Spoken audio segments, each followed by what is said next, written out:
Hello guys, happy മെരസത്തിലേക്ക് സ്വാഗതം. ഇന്ന് ഞാനൊരു മൂവി റിവ്യൂ ആയിട്ടാണ് വന്നിരിക്കുന്നത്. മെയ് 3 തമിഴിൽ റിലീസായ അരമന 4ൻ്റെ ഒരു മൂവി റിവ്യൂ ആയിട്ടാണ് വന്നിരിക്കുന്നത്.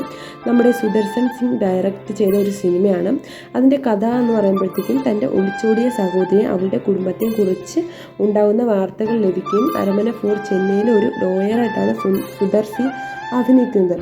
അവൻ അവളുടെ പട്ടണത്തിലേക്ക് അത് പരിശോധിക്കാൻ പോകുമ്പോൾ മാംസം ഭക്ഷിക്കുന്ന ബഗ് എന്ന ആത്മാവിനാൽ അവിടുത്തെ ജനങ്ങൾ ഒരു ഭ്രാന്തരാകുകയാണ് ചെയ്യുന്നത്.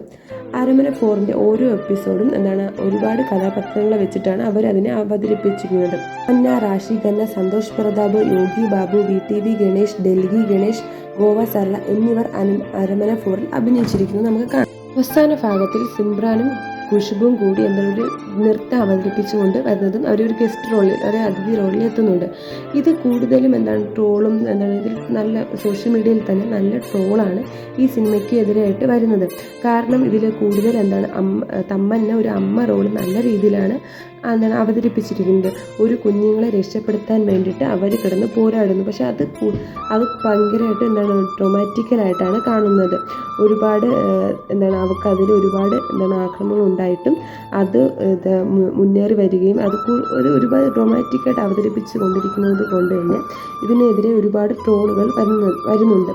എന്നിരുന്നാൽ തന്നെ ഈ ഒരു സിനിമ നല്ലൊരു സിനിമയായിട്ട് തന്നെ കാണാൻ നമുക്ക് പറ്റുന്നുണ്ട്. ഒരു കുഞ്ഞിന് വേണ്ടിയിട്ട് അമ്മയ്ക്ക് ഇത്രയും തോളം അവരെ പ്രൊട്ടക്റ്റ് ചെയ്യാൻ വേണ്ടിയിട്ടും ഇത്രയും സഹിക്കാം, അവരെ ജീവൻ തന്നെ മക്കൾക്ക് വേണ്ടിയിട്ട് കൊടുക്കാം അന്നൊരു നല്ലൊരു കണ്ടൻറ്റും കൂടിയുണ്ട്. ഇതിൽ ഒരു മെസ്സേജും കൂടി ഇതിൽ നമുക്ക് കാണാം. അങ്ങനെ എടുത്തു കഴിഞ്ഞാൽ നല്ലൊരു സിനിമയാണ്.